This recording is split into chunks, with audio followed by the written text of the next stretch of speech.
है कि मुश्किल काम, आप कहें आसान सा कोई तरीका बताएं, अभी एक तरीका बताएं मैं घर जाके फूंक मारूंगा सिगरेट छोड़ दे। अब ये एक डिफ़िकल्ट टास्क है ना।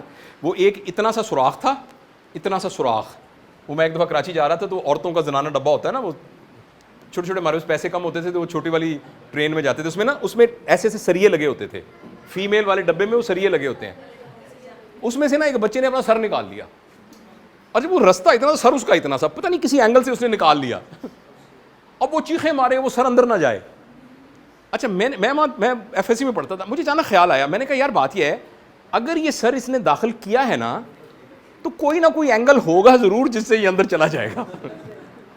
वो हमें एंगल तलाश करना। मैंने उसकी माँ को कहा बाजी रुको रुको मैं दे दूँ, और मैंने घुमा घुमू के किसी तरीके से ना वो एंगल निकाल लिया। तो एक बूढ़ी सी औरत कहने लगी पुत्र तू तो बड़ा चंगा बच्चा है, उसने मुझे से कहा। तो आप ये एक तो जहन से निकाल दें कि वो ठीक नहीं हो सकता, लेकिन ये कि इशू कॉम्प्लेक्स हो सकता है, उसमें उस पर मेहनत करने की जरूरत नहीं है, आपको अपने सब्र पर मेहनत करने की जरूरत है। आप सबसे पहले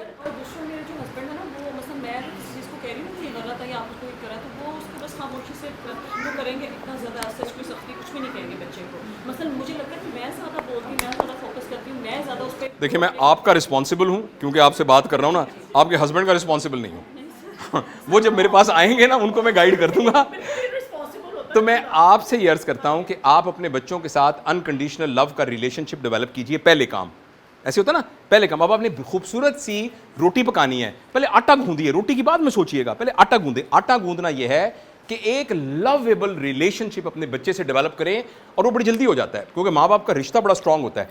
आपका बच्चा आपको ना कुछ दिनों बाद कहना शुरू कर देगा मेरी मामा बहुत अच्छी हैं, मामा। अचानक वो गलती करेगा बड़ी सी, तो पता सिगरेट पी रहा होगा, आप कमरे में जाएंगे तो उससे छुपा देगा, तो आप कुछ भी नहीं कहेंगी, आप सिर्फ ये कहेंगी बड़ा शरारती है तू, बड़ा शरारती है, बाहर आ जाएंगी बस। थम कुछ देर के बाद वो कहना चलेगा। मैं यहाँ पे ऐड करूँगा जो कि आपने थोड़ी देर पहले बात की थी, अब स्टेज है अनकंडीशनल लव की है। बिल्कुल सही। अनकंडीशनल लव, तो अनकंडीशनल लव उसके साथ करें। पहले भी मैंने आपसे अर्ज किया था, 10 साल का बच्चा है उसके साथ अनकंडीशनल लव वाली जो थेरेपी ये यूज करनी है या उस पे ये वाली rule and regulation? Unconditional love तो एक बैकग्राउंड तरीका है, वो तो करना ही करना है हर सूरत। तो उसके बाद जिसको सजाए मौत दी जाती है उसके साथ भी अनकंडीशनल लव किया जा सकता है। मेरी बात समझे ना। उसको लिए अनकंडीशनल लव इसलिए, अस्सलाम वालेकुम, उसके लिए अनकंडीशनल लव इसलिए ज़रूरी है कि अब उसको सज़ा ना दी गई तो उसके गुनाह ख़त्म नहीं होंगे। तो अनकंडीशनल लव पॉलिसी नहीं है, ये आपके ओवरऑल टेम्परामेंट का एक हिस्सा होना चाहिए। अब मेरी बात समझी ना। अच्छा तो आई थिंक जो बातें अगर अधूरी भी रह गई हैं तो वो इंशाल्लाह फिर नेक्स्ट मीटिंग आया। तो मुझे बहुत मज़ा आया। मैं सिर्फ ये चाहूँगा एंड में कि कोई एक वन ऑफ यू कोई एक अपने कमेंट्स दे दे कि आपको कैसा लगा।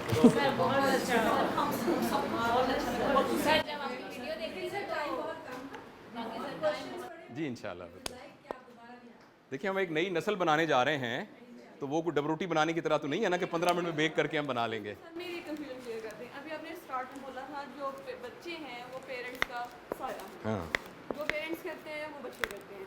मेरी बेटी 11 साल की है, मेरे बच्चे मुझे फॉलो नहीं करते। मतलब कि मैं नमाज कितनी पाबंद हूँ, मेरी बोन बैंड टेल बोन जो है ना उसका लास्ट वाली टेल बैंड हो गई थी। मैं पिछले 9 साल से चेयर पे नमाज पढ़ी, लेकिन मैंने अपने बच्चों को खींच के वज़ू करवाना है, खींच के जाए नमाज पे खड़ा करना है। नमाज का, कुरान का, तस्बीहात का बहुत जिक्र है, लेकिन बच्चे दीन की तरफ नहीं आते। बेटा मैंने आपको शुरू में यह बात बताया था कि 7 साल की उम्र में जो strategy of developing a temperament is not advice, नहीं हमने प्रैक्टिकली करके दिखाया है। लेकिन साथ एडवाइस भी की होगी। नहीं एडवाइस मेरा अगर आप एक दरवाजे के बाहर अभी लिख के लगा दें और अभी तजुर्बा करें, मैंने ये खुद किया है, चूँकि मैं ये बात बताता हूँ, मेहरबानी करके जो लोग इस कॉरिडोर से गुजर रहे हैं इस दरवाजे को अंदर खोल के ना देखें, और आप सर एक वीडियो लगा दें, मैं आपको गारंटी देता हूँ 90% लोग उसको खोल के देखेंगे। हमें बेदहानी में समझ में नहीं आता और हम अपने बच्चों को बहुत जज्बाती तरीके से अच्छे बच्चे बनाने के चक्करों में पड़े होते हैं, जिसमें हम उनको ना कह देते हैं नमाज पढ़नी बहुत ज़रूरी है, नमाज पढ़नी बहुत ज़रूरी है। 7 साल की उम्र तक बच्चों के ऊपर, और आप शरई तौर पर भी आप देख लीजिए, रोजे इतने टफ थे, सारे रखे हैं उन्होंने, नमाज की तरफ नहीं आते। हाँ, लेकिन किसी जगह पर हमसे गलती हुई है जिसके अंदर हमने उनके अंदर एक वहशत तारी की है। हमने उनके अंदर एक वहशत तारी की है। हमने उस ज़माने में, मैंने आपको पूरा एक एल्गोरिथम बताया है, जिस ज़माने में उनके अंदर सही और गलत का कोई स्केल मौजूद नहीं था, हमने ज़बरदस्ती उसके अंदर सही और गलत ठोकने की कोशिश की है। रमज़ान में कहते थे, सर्दियों में कहते थे नमाज़ पढ़नी बहुत ईजी है, वज़ू मुश्किल है। अब गर्मी आ गया कहते हैं आप इस चीज़ को जहन से निकाल दीजिए, मेहरबानी कीजिए। आप अपने बच्चे को अच्छा बच्चा बनाने का ख्याल निकाल दीजिए। आप खुद अच्छे पेरेंट्स बन के रहते रहिए, उसका रिफ्लेक्शन इतना स्ट्रांग उन पर होगा। हम समझ रहे हैं कि हम बहुत अच्छे थे, हम तो बड़े अच्छे थे, हम तो नमाज़ पढ़ते थे, हम तो ये करते थे। हमने बेख्याली के अंदर गलत प्रिंसिपल से कील को टेढ़ा आपने घुमा दिया, जिसके पेच टेढ़े अंदर गए। होता है ना, पेच तो मैंने पूरी खुद इतना जोर लगाया था, मगर लगाते वक्त वो पेच टेढ़ा आपने अंदर डाल दिया था, इसलिए वो दरवाज़ा चू चू चू करता है।